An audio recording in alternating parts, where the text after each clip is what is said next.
নির্ধারিত সময়ে নির্বাচন হবে কিনা তা নিয়ে জনমনে প্রশ্ন তৈরি হয়েছে বলে মন্তব্য করেছেন বিএনপির ভারপ্রাপ্ত চেয়ারম্যান তারেক রহমান। বলেন, কৌশল ও অপকৌশলের পার্থক্য না বুঝলে অপশক্তির কাছে বিনা শর্তে আত্মসমর্পণ করতে হতে পারে। রোববার রাতে রাজধানীর লেকশোর হোটেলে এক অনুষ্ঠানে ভার্চুয়ালি এসব কথা বলেন তিনি। প্রবাসে সদস্যপদ নবায়ন ও নতুন সদস্য সংগ্রহ কার্যক্রম সহজ করতে অনলাইন পেমেন্ট গেটওয়ে চালু করল বিএনপি। রোববার সন্ধ্যায় রাজধানীর গুলশানে আয়োজিত অনুষ্ঠানে ভার্চুয়ালি যুক্ত হয়ে কার্যক্রমের উদ্বোধন করেন দলের ভারপ্রাপ্ত চেয়ারম্যান তারেক রহমান। তারেক রহমান বলেন, ফ্যাসিবাদ মুক্ত দেশেও বিএনপির বিজয় ঠেকাতে সংঘবদ্ধ অপপ্রচার চলছে। জনমনে কোনো ক্ষেত্রে জিজ্ঞাসা বাড়ছে, যথাসময়ে কি নির্বাচন হবে? কিন্তু প্রিয় উপস্থিতিবৃন্দ, এমন তো হবার কথা ছিল না।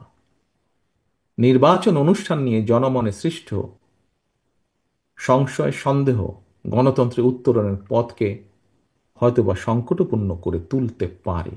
তারেক রহমান আরও বলেন, নির্ধারিত সময়ে নির্বাচন নিয়ে জনমনে তৈরি হওয়া সন্দেহ গণতান্ত্রিক যাত্রাকে ব্যাহত করবে।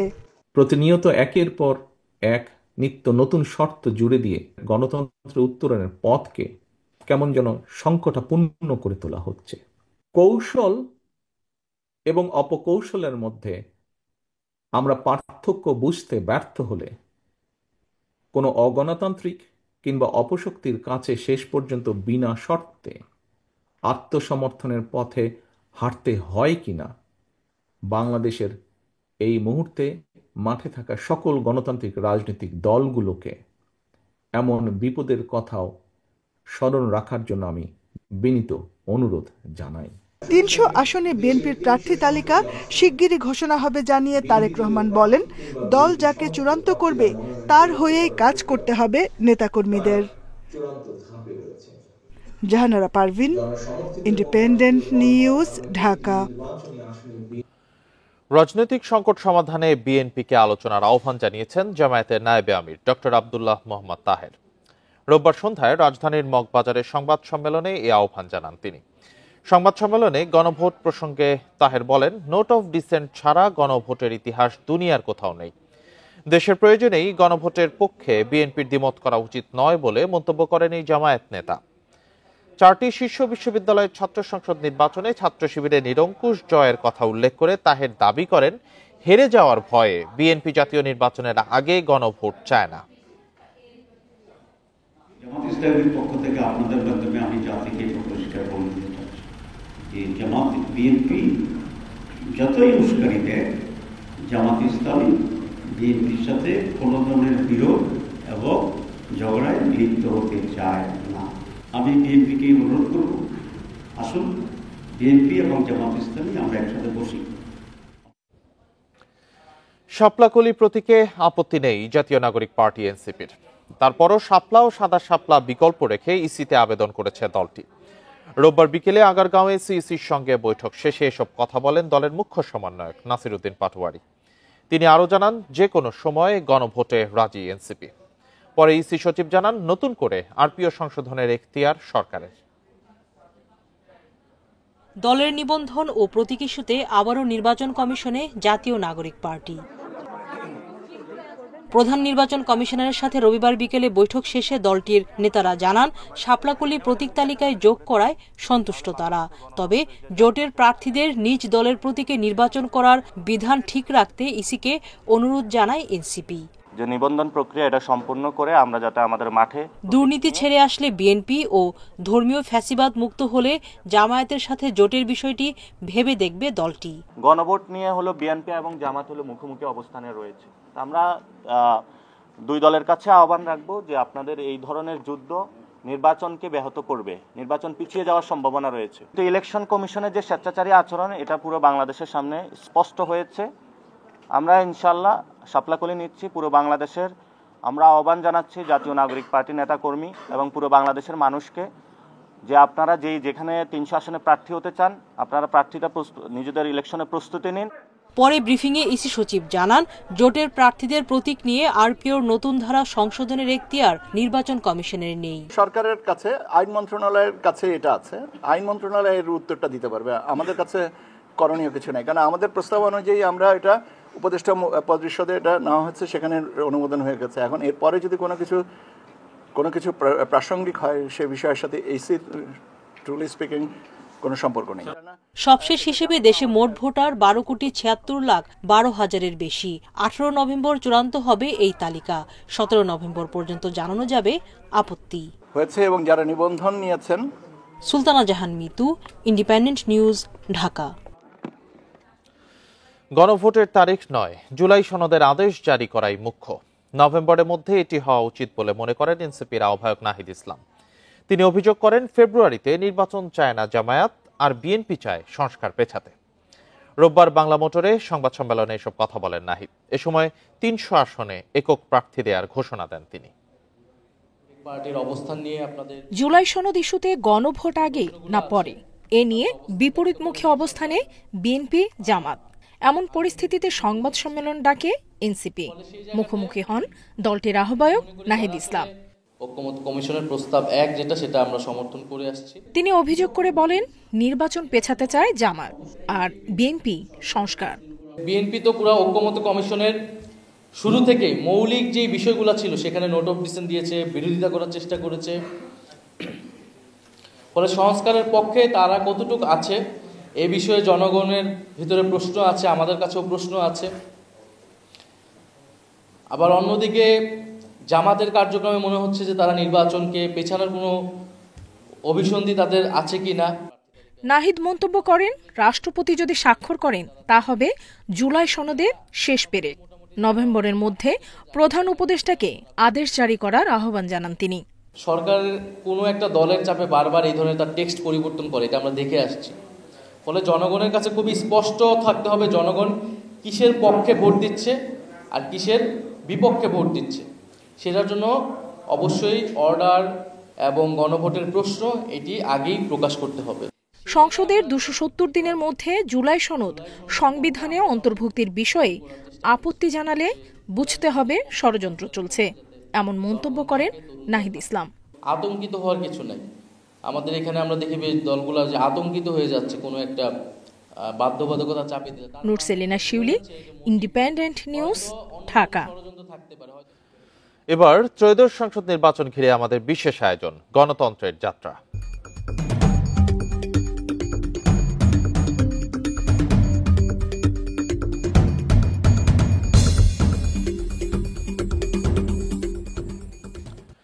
আগামী নির্বাচনে যুগপৎ আন্দোলনে থাকা বিএনপির সঙ্গে জোট করে প্রার্থী দিতে চায় গণফোরাম। ভারপ্রাপ্ত সভাপতি জানান, সমঝোতা না হলে একক প্রার্থী দিয়েই নির্বাচনে অংশ নেবেন তারা। বলেন, ডক্টর কামাল হোসেনের নেতৃত্বে জনপ্রিয় থাকার পরও কিছু নেতাকর্মীর অনৈক্যে পিছিয়ে পড়েছে দলটি।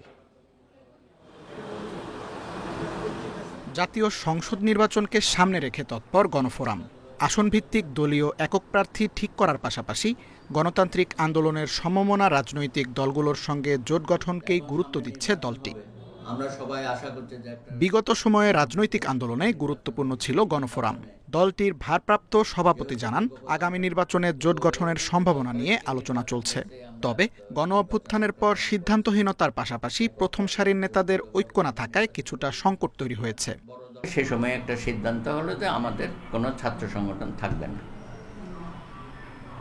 এখন আমরা যখন এগুলো পর্যালোচনা করি তখন আমাদের মধ্যে কেউ কেউ মনে করে ওই সিদ্ধান্তটা ভুল ছিল।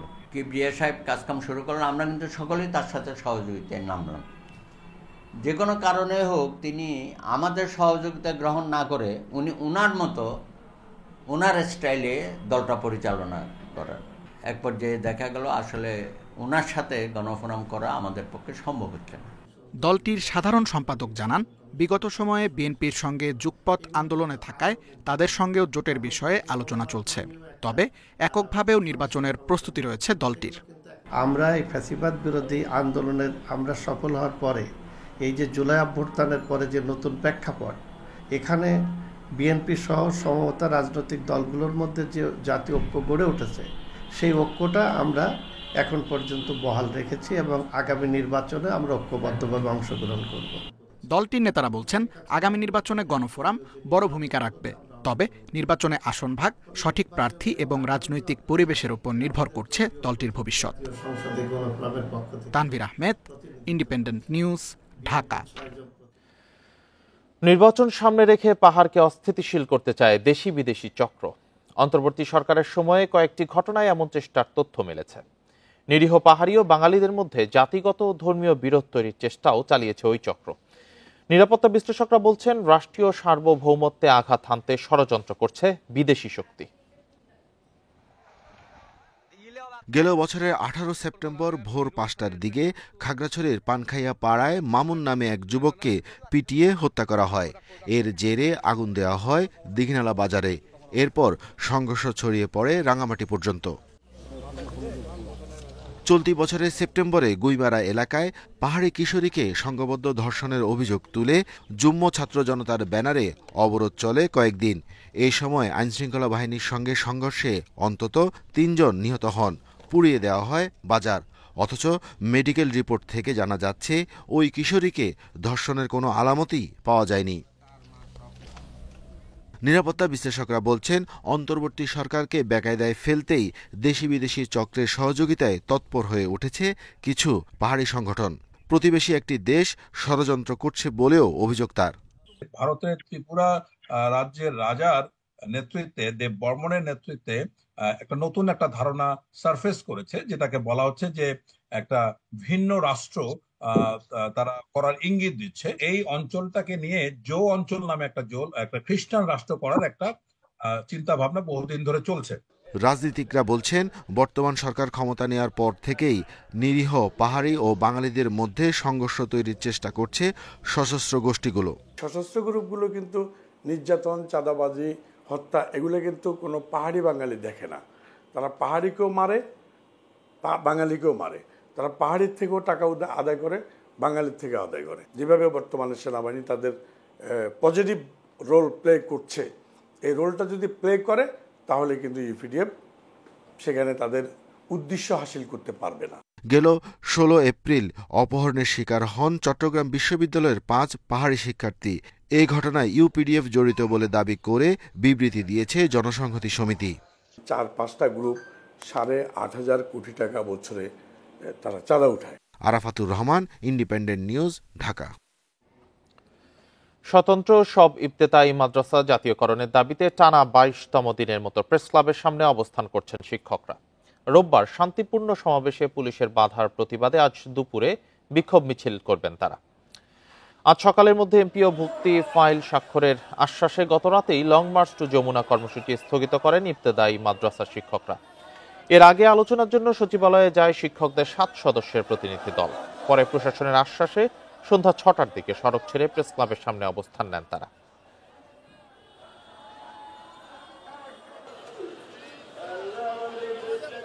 পাবনা সদরে নামাজরত অবস্থায় বাবাকে কুপিয়ে হত্যা করেছে মাদকাসক্ত ছেলে। এ ঘটনায় 3 পুলিশ সদস্য আহত হয়েছে। অভিযুক্ত ছেলেকে আটক করেছে পুলিশ। রোববার রাত 8টার দিকে সদরের পুরাতন ভাদুরডাঙ্গিতে এ হত্যার ঘটনা ঘটে। পুলিশ ও স্থানীয়রা জানায় নতুন বাজারে দুধ বিক্রি করে সন্ধ্যার পর বাসায় ফেরেন নিজাম প্রামাণিক। খাওয়া দাওয়া শেষে এশার নামাজ পড়ছিলেন তিনি। এ সময় সুযোগ বুঝে দরজা আটকিয়ে হাসুয়া দিয়ে কুপিয়ে তাকে হত্যা করে ছেলে মোস্তফা প্রামাণিক। মৃত্যু নিশ্চিত করে ঘর থেকে বের হয়ে নিজেই পাশের রুম আটকিয়ে দিয়ে বসে থাকে। পরে স্থানীয়রা মোস্তফাকে ঘরের ভেতরে তালাবদ্ধ করে রেখে পুলিশে খবর দেয়। পরে পুলিশ এসে মরদেহ উদ্ধার করে। এ সময় অভিযুক্তকে আটক করতে গেলে তার ছুরিকাঘাতে আবু বকর সিদ্দিক, জিয়াউর রহমান ও আবু রায়হান নামে পুলিশের 3 এসআই আহত হয়েছে। অভিযুক্তকে আটক করে থানায় নিয়ে যায় পুলিশ।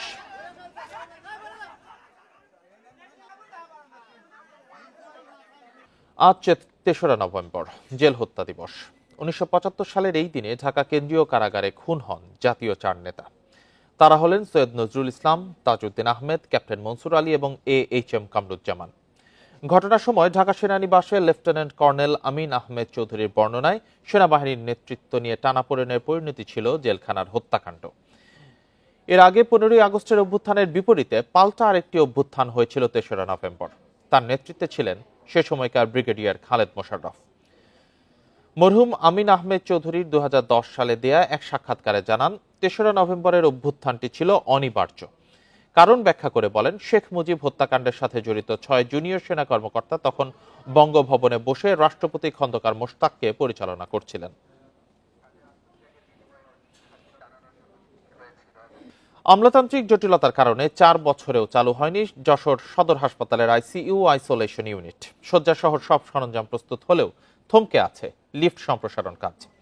কর্মকর্তারা জানান, প্রকল্পের জন্য অস্বাভাবিক অর্থ বরাদ্দ চাওয়ায় দেখা দিয়েছে জটিলতা। এদিকে আইসিইউ সাপোর্ট না পাওয়ায় চরম ভোগান্তিতে পড়েছেন যশোর অঞ্চলের রোগীরা। করোনার সময় তড়িঘড়ি করে যশোর সদর হাসপাতালের পুরুষ সার্জারি ওয়ার্ডকে অস্থায়ী আইসিইউতে রূপ দেওয়া হয়। পরে করোনারি কেয়ার ইউনিটের 4র্থ তলায় স্থানান্তরের কাজ শুরু হয়। 10 শয্যার আইসিইউ এবং 20 শয্যার আইসোলেশন ইউনিটও নির্মাণ করা হয়। কিন্তু 4 বছর ধরে কোনো কাজেই আসছে না 4.5 কোটি টাকার প্রকল্পটি। মুমূর্ষু রোগীদের আইসিইউ সাপোর্টের জন্য নিতে হয় রাজধানী কিংবা অন্য জেলায়। এই কারণে টাকা ও সময় লাগছে বেশি। এখন রোগীর অবস্থা একটু আশঙ্কাজনক। এখান থেকে বলতেছে, ঢাকায় রেফার করেছে যে আইসিইউতে নিতে হবে, রোগীকে আইসিইউ সেবা দিতে হবে, তা নাহলে রোগী বাঁচবে না। কিন্তু এই মুহূর্তে আমাদের রোগীকে নিয়ে 4-5 ঘন্টার একটা ট্রাভেলিং আছে ঢাকাতে, যে সেখানে ঢাকার হসপিটালগুলো চেনা জানা এগুলো তো আমাদের নাই। এখন রোগী অক্সিজেন চলছে, অক্সিজেন অবস্থায় আছে। তারপরে যে মানে ঢাকাতে যে আমরা কোথায় নেবো, কিভাবে কোনে ট্রিটমেন্ট করব, কোথায় ভর্তি করব, আমরা তো আসলে কিছু বুঝি না। আইসিইউ ইউনিটের সব ধরনের ব্যবস্থা নেওয়ার পরও রোগী ওঠানামার জন্য লিফট সম্প্রসারণ করা হয়নি। এই কারণেই দেখা দেয় সংকট। স্থাপনার যে ভার্টিক্যাল এক্সটেনশন বলি সেটা করার সাথে সাথে যন্ত্রপাতিও সব এস্টাবলিশ হয়ে গিয়েছে, কিন্তু আমরা ওটা ফাংশনিং করতে পারিনি, কার্যকর করতে পারিনি।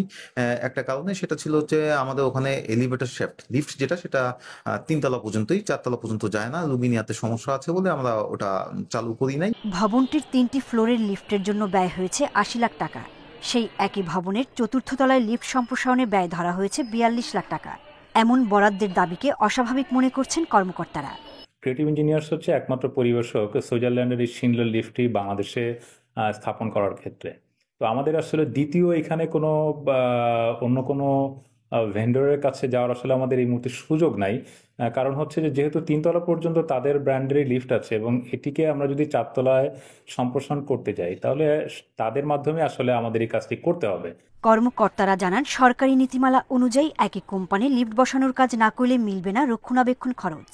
এমন বাধ্যবাধকতা না থাকলে আরও অনেক কম খরচে লিফট স্থাপন সম্ভব হতো। Independent news. অপরিকল্পিতভাবে নির্মাণের কারণে বরগুনার খাগদন নদীতে নির্মিত 22টি সেতু নৌযান চলাচলে বাধা হয়ে দাঁড়িয়েছে। কম উচ্চতার কারণে জোয়ারের সময় এসব সেতুর নিচ দিয়ে বড় নৌযান চলাচল করতে পারে না। এছাড়া সেতুর পিলারে বাধা পেয়ে পলি জমে ধীরে ধীরে নদীটি পরিণত হচ্ছে খালে। বরগুনার খাগদনা নদী পায়রা ও বিষখালী নদীকে সংযুক্ত করেছে। 25 কিলোমিটার দীর্ঘ এই নদীর মাত্র 6 কিলোমিটার অংশে চলে নৌযান। বাকি অংশে কম উচ্চতার 22টি সেতুর কারণে নৌযান চলাচল প্রায় বন্ধ। নৌচালকদের অভিযোগ, জোয়ারের সময় সেতুগুলোর কম উচ্চতার ফলে নৌযান চলাচল ব্যাহত হয়। একই সাথে ভাটার সময় পড়তে হয় নাব্যতা সংকটে। মাছ বাজারটায় যে বডিগুলো আসবে, মাছ নিয়ে আসবে, এই জন্য আসতে পারে না ওই ব্রিজের জ্বালায়। অনেক হাইট হয়ে যায় পানিতে, হাইট হওয়ার কারণে ওই ব্রিজের প্রায় অনেক উপরে উঠে যায়। উপরে যাওয়ার কারণে আমার জাহাজ যাওয়া সম্ভব না। বিকালে জোয়ার হয় ওই সময় আমাকে ট্রলার বাজে যায়, আর যে সময় ভাড়া হয় একালে শেষ ভাড়ার দিকে ট্রলারগুলো বাড়ায়, একালে আবার ওই নিচে বাজে যায়। পরিবেশ কর্মীদের দাবি, প্রয়োজনের তুলনায় বেশি সেতু এবং অপরিকল্পিত নির্মাণের কারণে সৃষ্টি হচ্ছে নানা সমস্যা। অপরিকল্পিত অনেকগুলো ব্রিজ আছে, এই ব্রিজের পিলারের কারণে এই নদীর স্রোত নেই, পলি পরে জমে গেছে। এই নদীটা রক্ষা করতে হলে আমাদের এখনই বিভিন্ন পদক্ষেপ নিতে, তা না হলে এই নদী আর থাকবে না। নদীতে স্বাভাবিক জোয়ারের স্তর থেকে অন্তত 18 ফুট উচ্চতায় সেতু নির্মাণের নিয়ম থাকলেও তা মানা হয়নি। এমনকি নেওয়া হয়নি বিআইডব্লিউটি এর নেভিগেশন ছাড়পত্র। এ বিষয়ে জানতে চাইলে ভিন্ন কথা বলছেন সেতুগুলোর নির্মাতা এলজিআরডি কর্তৃপক্ষ। ক্লিয়ারেন্স নেওয়ার মতো যে গেজেটটি সেটা জারি হয়েছে 2010 সালে। তো 10 সালের আগে যে ব্রিজগুলো নির্মিত হয়েছে সেগুলোর ক্ষেত্রে নেভিগেশন ক্লিয়ারেন্স নেওয়ার মতো বিষয়টি তখন জরুরি ছিল না। যদি বিআইডব্লিউটিএ কখনো এই নদী খনন করে বা এই নদীর নাব্যতা ফিরে আসে বা এখান থেকে নৌযান চলাচল করে, তখন এই ব্রিজের হাইট বাড়ানোর জন্য আমরা উদ্যোগ গ্রহণ করব। অপরিকল্পিত উন্নয়নের কারণে পায়রা বিষখালী সংযোগ নদীটি হারিয়ে যাওয়ার শঙ্কা করছেন স্থানীয়রা। Independent news. এ নিয়ে বরগুনা থেকে জানাবেন সহকর্মী আরিফ হোসেন। আরিফ, এই সেতুগুলোর ফলে নৌযান চলাচলে কি ধরনের সমস্যা হচ্ছে এবং নদীটিও তো সংকটের মুখে আছে, পলি জমে যাচ্ছে সেতুর পিলারে লেগে, সেক্ষেত্রে কি পদক্ষেপ নেওয়া যেতে পারে নদীটি রক্ষায়? কোনো তথ্য কি জানা গেছে কিনা? আসলে দেখুন, আসলে বরগুনার একদম প্রাণ কেন্দ্র থেকে এই খাগড়া নদীটা পায়রা এবং বিষখালী নদীকে সংযোগ করছে এবং বরগুনার প্রাণ কেন্দ্র থেকে এটা বয়ে গেছে। তো এই নদীটার গুরুত্ব আসলে এই অঞ্চলের জন্য খুব গুরুত্ব বহন করে এবং সেই লক্ষ্যে এই নদীটিকে রক্ষা করা এই অঞ্চলের মানুষের প্রাণের দাবি। তারা বলছে যে এই নদীটার বেশ কিছু শাখা খাল রয়েছে এবং সেই শাখা খালে শুকনোর সময় পানি প্রবেশ করে না, নাব্যতা হারিয়ে যাওয়ার কারণে, এবং তখন চাষাবাদে শুকনোর সময় যে চাষাবাদটা হয় সেই চাষাবাদে পানির সংকট দেখা দেয়। সেক্ষেত্রে স্থানীয়দের দাবি যে এই নদীটার নাব্যতা ফিরিয়ে আনা যায় এবং পুনরায় যে খনন করা হয় সেই দাবি কিন্তু এই অঞ্চলের সাধারণ যে কৃষক রয়েছে এবং তাদের, এবং মালামাল যে পরিবহন করা হয়, আপনি জানেন যে মালামাল পরিবহন করতে আসলে নৌ পরিবহনের মাধ্যমে আসলে খরচ কম হয়। সেক্ষেত্রে বরগুনার যে মালামালটা বিভিন্ন জায়গা থেকে আসে, সেই মালামাল এই নদীটাকে স্বাভাবিক করতে পারলে সেই মালামালগুলো আসলে এখানে আসতে পারে এবং খরচটা কম হয়, যেক্ষেত্রে ব্যবসায়ীদের জন্য তার ব্যবসা করতে সুবিধা হয়। কিন্তু এই নদীতে বেশ কিছু অপরিকল্পিতভাবে ব্রিজ হয়েছে। আমার পিছনে যে ব্রিজটা আছে এটা হলো বরগুনা পৌর শহর থেকে লাকুরতলাকে সংযোগ করেছে এবং সেই ব্রিজটি নির্মাণ করা হয়েছে যার উচ্চতা খুব কম। সেক্ষেত্রে এই নদীটির মাত্র 6 কিলোমিটার জায়গা আছে, যে 6 কিলোমিটার নদী স্বাভাবিক রয়েছে এবং যেখানে ঢাকাগামী যে লঞ্চ রয়েছে, যাত্রীবাহী লঞ্চ, সেই লঞ্চ চলাচল করে, এবং বাকি যে 19 কিলোমিটার, সেই 19 কিলোমিটারে একদম এই ধরনের যান চলাচল, বড় যে যান চলাচল সেগুলো বন্ধ রয়েছে। সেক্ষেত্রে স্থানীয় যে নৌচালকরা তাদের দাবি যাতে এই ব্রিজগুলোর উচ্চতা যাতে বাড়ানো হয় এবং নদীর নাব্যতা ফিরে আনার জন্য নদীতে যাতে পুনরায় খনন করা হয়, সেই দাবি আসলে নৌচালকদের। পাশাপাশি এই নদীটাকে বাঁচিয়ে রাখার জন্য এর যে শাখা কিছু খাল রয়েছে সেই খালগুলো যদি খনন করা হয়, সেক্ষেত্রে নদীর পানি চলাচল বৃদ্ধি পাবে এবং সেই ক্ষেত্রে নদীর নাব্যতা ফিরে আসবে এবং চর পড়াটা বন্ধ হয়ে যাবে, এবং তেমনটা আসলে স্থানীয়রা বলছে। সেক্ষেত্রে এই নদীটা এখন খনন করা এবং এই ব্রিজগুলোকে যাতে হাইট উচ্চতা বাড়ানো যায় সেই প্রত্যাশা করছে আসলে এই নদী দিয়ে যারা সুফল ভোগ করছে তারা। আসলে এই ছিল বরগুনার খাগড়া নদীর নাব্যতা নিয়ে সবশেষ খবর। বরগুনার খাগড়া নদীতে অপরিকল্পিতভাবে 22টি সেতু নির্মাণ করার ফলে সৃষ্ট সমস্যা নিয়ে জানাচ্ছিলেন সহকর্মী আরিফ হোসেন। শেরপুর পৌরসভায় প্রায় অর্ধেক রাস্তায় খানাখন্দে ভরা। দীর্ঘদিন সংস্কার না হওয়ায় যানজটের ভোগান্তি যেমন বাড়ছে তেমনি বাড়ছে দুর্ঘটনাও। ভাঙাচোরা সড়কের কারণে ভোগান্তিতে সাতক্ষীরার মানুষও। তাদের অভিযোগ, সাতক্ষীরার আকর্ষণ সড়ক পথের সুন্দরবন। এমন প্রচারের বিপরীতে সড়ক উন্নয়নে কোনো পদক্ষেপ নেই প্রশাসনের। শেরপুর শহরের দিঘারপাড়, ঢাকুলহাটি ও শেখহাটি এলাকায় চাতালকল, অটোরাইস মিল ছাড়াও অনেক কারখানা অবস্থিত। ব্যস্ত এই এলাকায় ভাঙাচোরা সড়কের কারণে প্রতিদিন ভোগান্তিতে পড়েন ব্যবসায়ী সহ বিভিন্ন শ্রেণী পেশার মানুষ।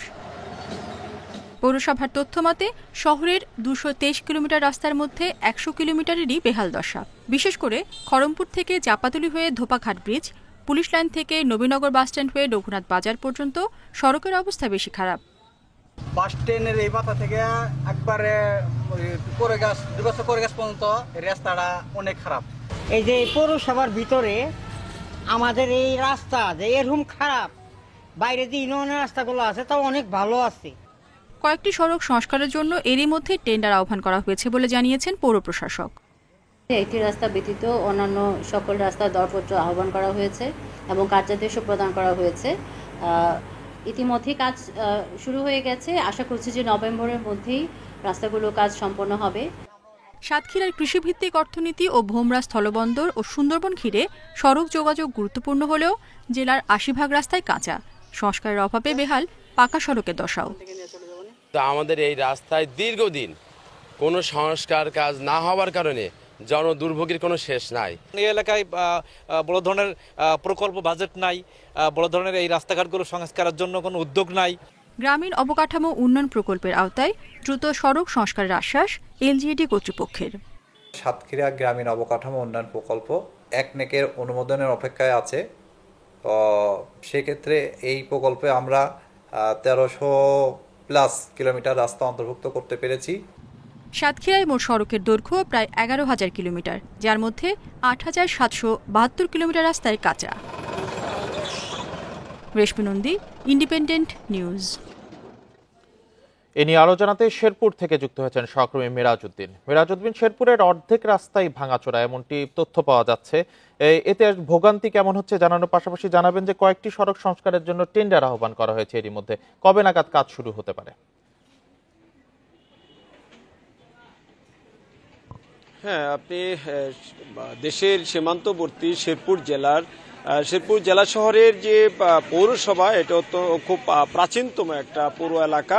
তবে এই পৌরসভার কিন্তু আপনার 223 কিলোমিটার কাঁচাপাকা রাস্তা রয়েছে। এর মধ্যে কিন্তু প্রায় 30 থেকে 35 কিলোমিটার রাস্তা একেবারে কাঁচা রয়েছে। পাশাপাশি যে রাস্তাগুলি, পাকা রাস্তাগুলি রয়েছে, এই রাস্তাগুলি প্রায় অধিকাংশই আমরা দেখতে পাচ্ছি যে চলাচলের অনুপযোগী হয়ে পড়ছে, বিশেষ করে সংস্কারের অভাবে। আরেকটা বিষয় আমি আপনাকে জানিয়ে রাখতে চাই যে এখানে অভিযোগ রয়েছে যে বিগত সরকারের সময় যে রাস্তাগুলি পাকাকরণ করা হয়েছিল এবং কাজ করা হয়েছিল, এখানে অনেকটা নিম্নমানের কাজ করা হয়েছিল বলে এখানকার বেশ একটা অভিযোগ রয়েছে।